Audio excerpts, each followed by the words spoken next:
Olá, meus queridos, tudo bem com vocês? Mais um dia aqui em nosso canal pregando o Evangelho de Cristo. Para quem não me conhece, meu nome é João, sou formado em Teologia pelo Instituto Mundo Bíblico e hoje vamos a falar de um tema muito importante, é o tema da misericórdia. E ninguém exerceu a misericórdia aqui na terra mais que o nosso Senhor Jesus Cristo. E hoje vamos analisar a passagem da mulher adúltera, que encontra-se no livro de João, no capítulo 8, a partir do versículo 1.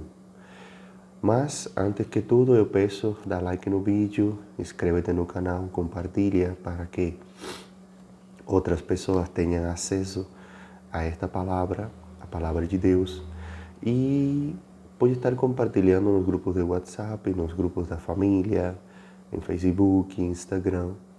E assim você se transforma em um canal de bênçãos do Senhor. Vamos começar? Vamos abrir as nossas Bíblias no capítulo 8 do Evangelho de João, a partir do versículo 1.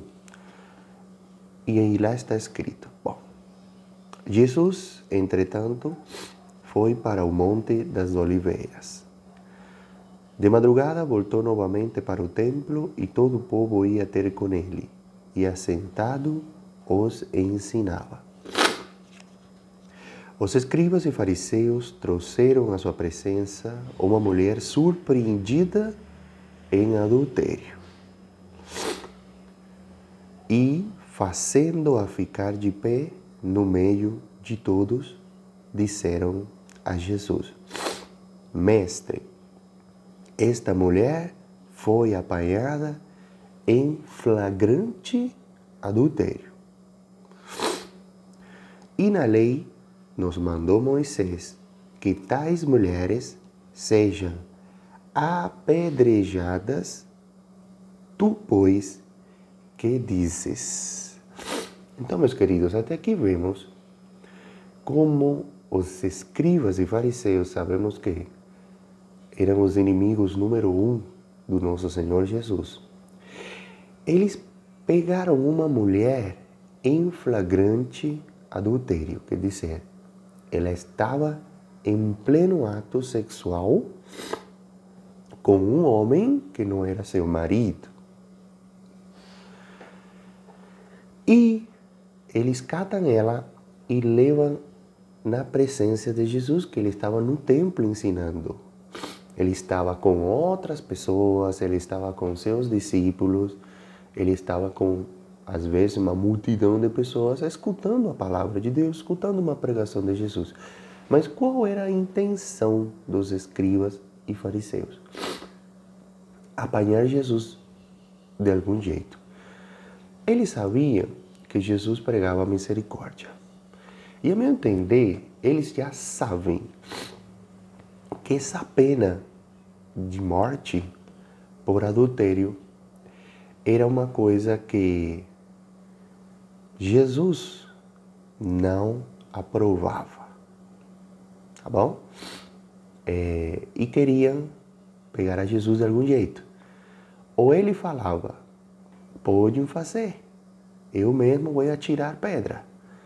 Aí ia cair por terra a pregação de Jesus de perdão, de misericórdia. Eles sabiam que Jesus pregava isso. E se Jesus falava que não era para fazer, ia ser condenado, porque estava violando as leis, a lei de Moisés, que estava sendo regida na época. Mas o interessante é que a lei fala o seguinte: em Levíticos capítulo 20, no versículo 10 fala: se um homem se deitar com a mulher de seu próximo e são apanhados em adultério, os dois tinham que morrer.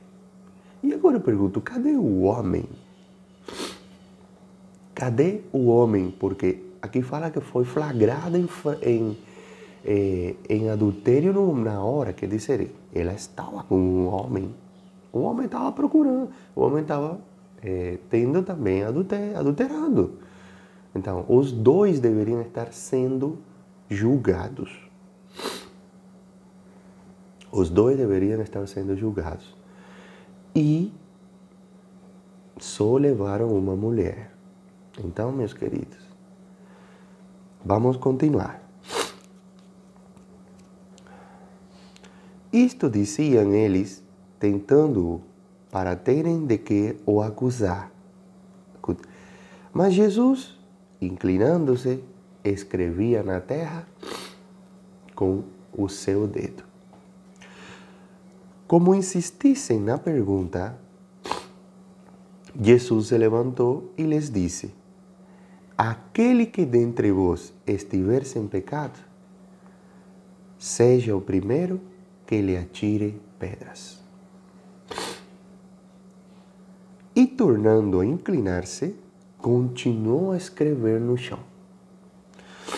Mas, ouvindo eles esta resposta e acusados pela própria consciência, foram se retirando um por um, a começar pelos mais velhos até os últimos, ficando só Jesus e a mulher no meio onde estava. Erguendo-se Jesus, e não vendo a ninguém mais além da mulher, perguntou-lhe: mulher, onde estão aqueles teus acusadores? Ninguém te condenou? Respondeu a mulher: ninguém, Senhor. Então lhe disse Jesus: nem eu tampouco te condeno. Vai e não peques mais. Então, meus queridos, aqui vemos uma passagem em que já vemos que se ia cometer uma injustiça.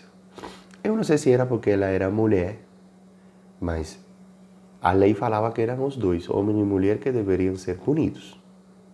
Entendeu? Outra coisa, se a lei estava estabelecida, para que eles levam a mulher a Jesus? Todos sabemos que Jesus é Deus, mas eles não consideravam assim. Jesus é o Messias prometido para o povo de Israel, mas eles não o consideravam desse jeito. Simplesmente eles queriam matar a mulher, não por cumprir a lei, senão para envergonhar o Senhor no meio de seus discípulos e das multidões que o seguiam. Porque, na realidade, Jesus não tinha nenhum voto de mando na época, simplesmente ele se apresentou com uma nova palavra, se apresentou com palavras de perdão, de misericórdia, de amor, trazendo pessoas ao reino de Deus, onde ele falava que o inimigo deveria ser, a gente deveria amar o inimigo, a gente deveria dar a outra face quando fosse agredido. Então, os fariseus tinham muita inveja dele. E levam a mulher, já eles com a intenção de matá-la, mas de desacreditar as palavras do nosso Senhor. Então, o homem não estava presente e Jesus, o único aí que tinha direito a matar a mulher, apedrejá-la, era Jesus, que ele é o único que estava sem pecados. Entenderam, meus queridos? Então, os fariseus e os escribas eram hipócritas. Jesus até os condenou várias vezes por hipocrisia, porque eles pregavam uma coisa e não a cumpriam. Eles eram mais amantes das riquezas. Eles foram catalogados como túmulos caiados, lindos por fora e por dentro, cheios de osso e podridão e vermes. E o Senhor, ele dá uma resposta muito inteligente, muito certeira, e certamente a palavra de Deus, quando ela é emitida, ela traz arrependimento, ela traz consciência dos próprios pecados, e certamente, queridos, eles estavam bem feios de pecado por dentro. Então tiveram que abandonar o local e a mulher foi perdoada pelo Senhor, mas foi orientada a não pecar mais. Certamente ela era uma pecadora, mas ela estava arrependida. Ela não se estava defendendo. Muitas pessoas assim pecam e quando são flagrados no pecado, elas justificam. Não, eu estou fazendo isso porque isso, aquele fez isso. Ela podia falar, meu esposo também me adultera, então eu me vim a vingar. Então, isso não demonstra arrependimento. Agora, ela estava disposta a morrer. Ela estava calada, não conseguia nem levantar a cabeça. E na consciência dela, já ela estava morta pelo pecado, mas estava arrependida. E o Senhor Jesus enxergou isso. Ele falou que não a condenava, mas a incitou a não pecar mais. Então, meus queridos, aqui vemos, esta passagem, ela exalta a misericórdia de Jesus. Vamos a destacar aqui 4 atitudes do nosso Senhor. Em primeiro lugar, Jesus demonstra que só quem está livre de pecado tem o direito de exercer juízo sobre as faltas alheias. Agora te pergunto, meu querido irmão, minha querida irmã, você está livre de pecado? Acredito que não, hein? Eu estou livre de pecado? Não. Então, será que nós temos direito de exercer juízo sobre as pessoas? Pensa direitinho, hein? Jesus já havia advertido no Sermão do Monte que não devemos julgar para não sermos julgados. Falou que seremos julgados com a medida que julgarmos. Olha que palavra, hein? Alertou acerca do perigo de tirar o cisco do olho do outro enquanto temos uma trave em nosso olho. Somos críticos e intolerantes com os outros, não é verdade? E complacentes com nós mesmos.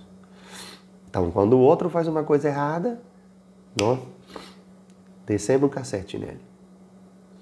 Olha o que está fazendo, olha esse crente, olha esse isso, olha esse aquilo. Mas quando nós fazemos a mesma coisa, não.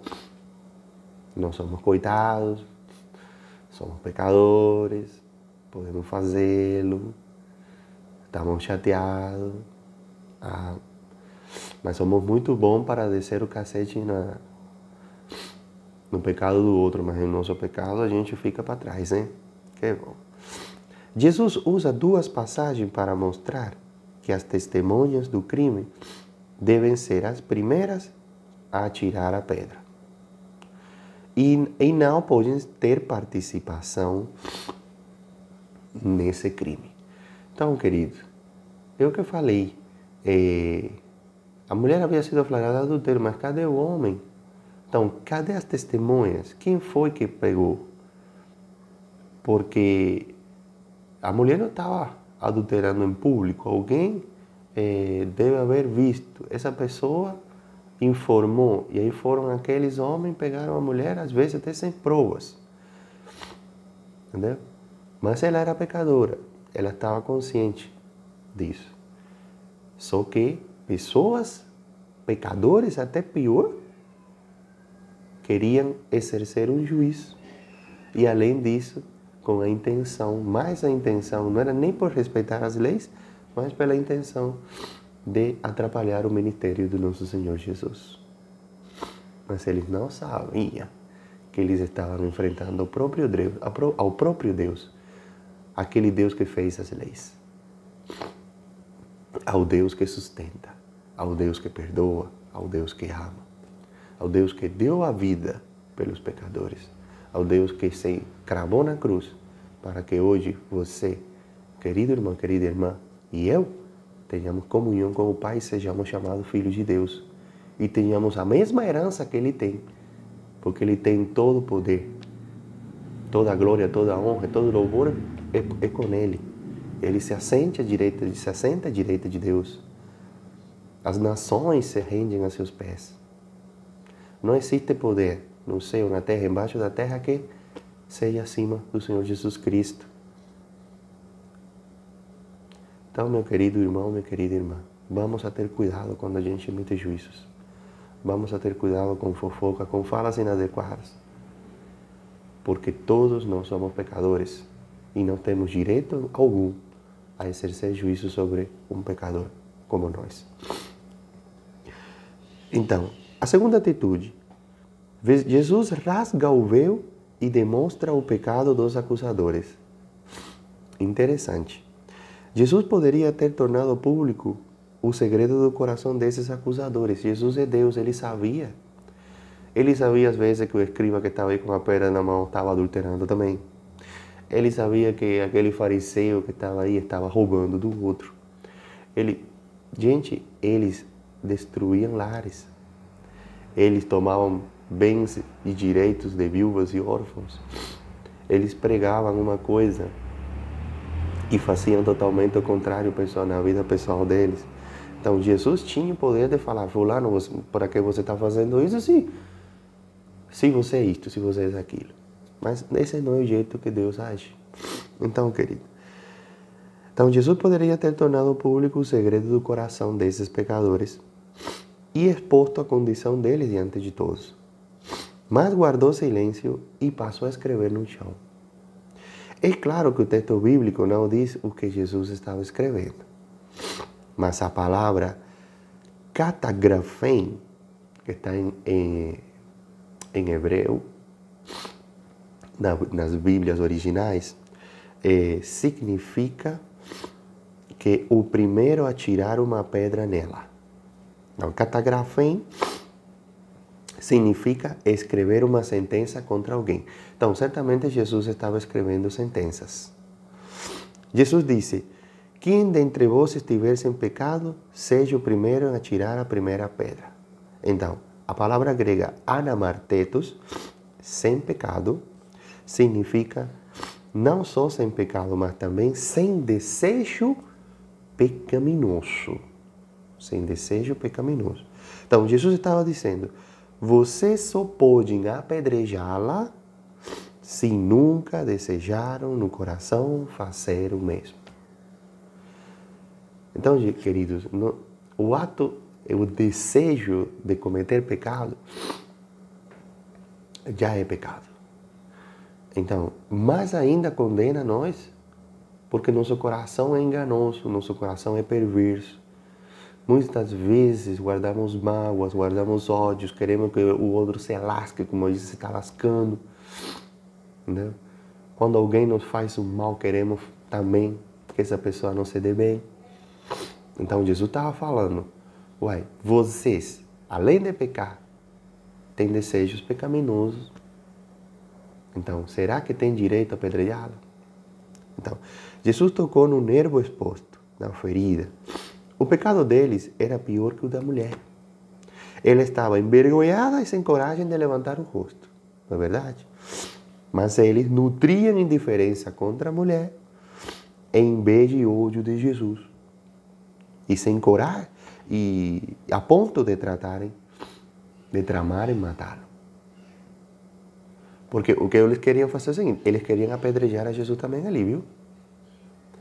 O objetivo deles era que Jesus falasse, não, ela não pode ser apedrejada. Porque sabia que o Senhor não ia falar o contrário. Quando eles fizeram isso, é que eles, no coração deles maldoso, eles sabiam que Jesus ia tomar uma atitude do bem.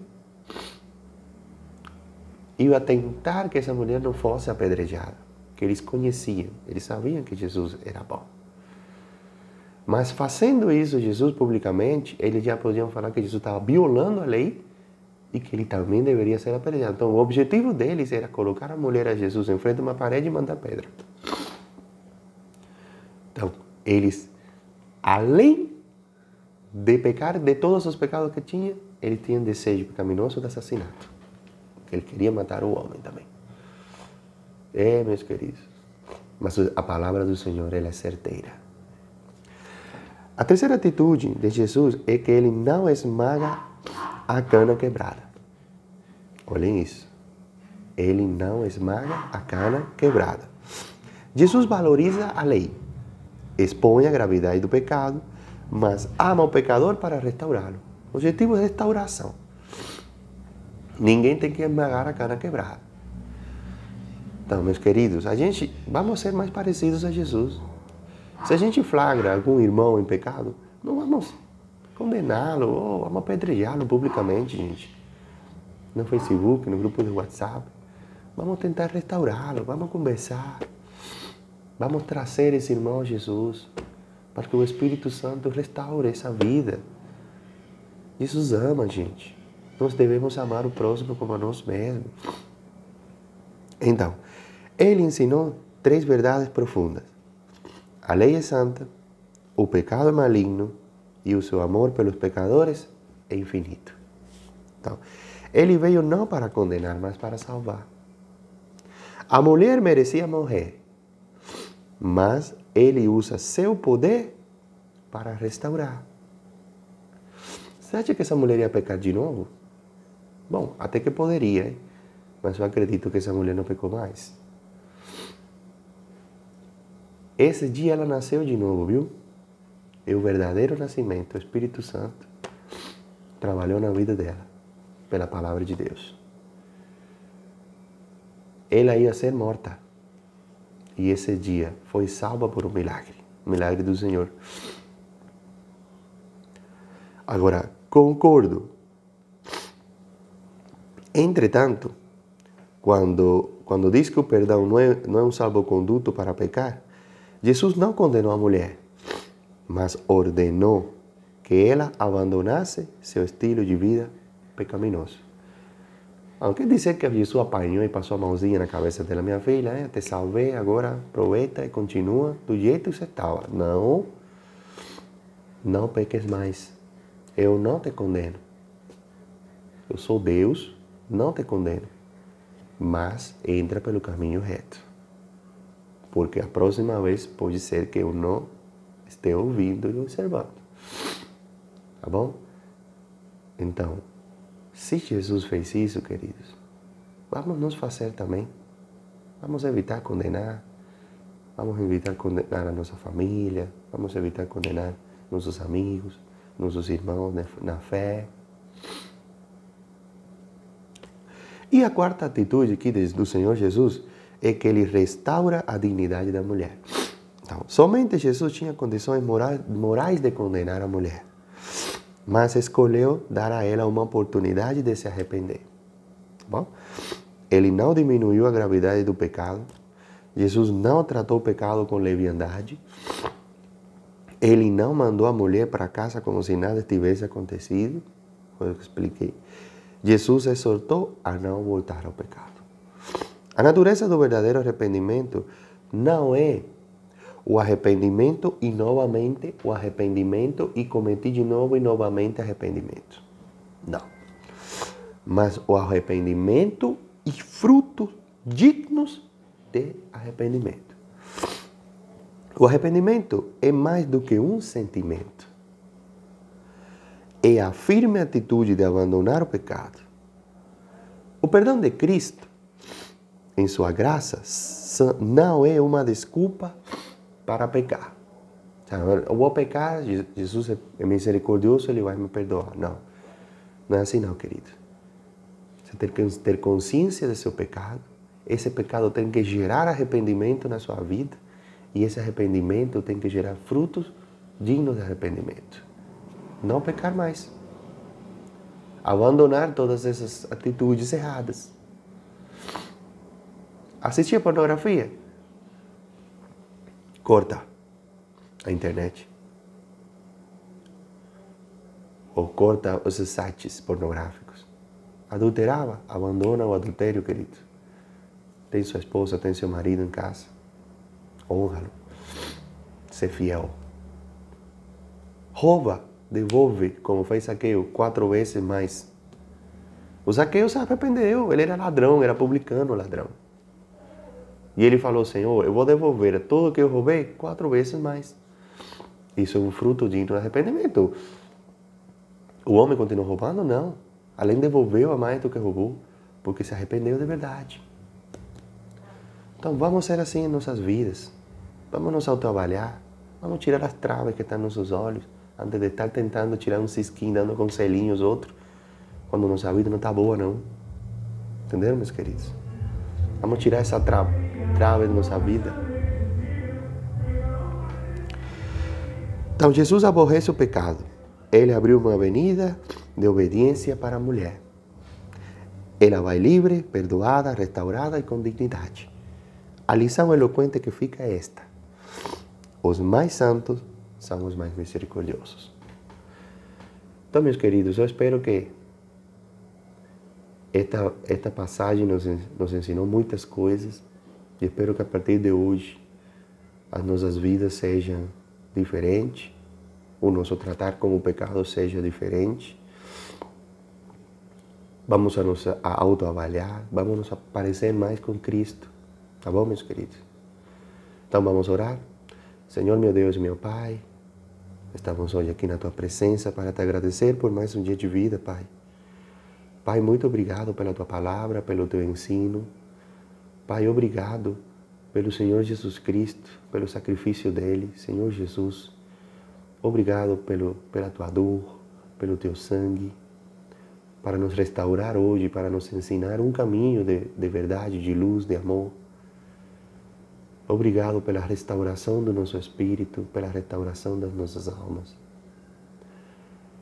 Pai, em nome de Jesus, nós te pedimos, entra na vida desse irmão, dessa irmã que nos está assistindo, restaura a vida deles, perdoa os seus pecados, faz que eles te aceitem como único e suficiente Senhor e Salvador. Traz salvação e amor e paz na família, prosperidade. Oh Senhor, muito obrigado. Muito obrigado porque as Tuas misericórdias se renovam a cada manhã. Em nome de Jesus nós oramos e te agradecemos. Amém. Glória ao Senhor. Então, meus queridos, muito feliz por estar aqui, por estar falando a palavra de Deus, não é a minha palavra, é a de Deus. É a palavra que transforma, é a palavra que perdoa, que restaura, que dá dignidade, que não condena. E vamos praticá-la. Tá bom, meus queridos? Até o próximo devocional. Paz do Senhor Jesus seja com vocês e a sua família.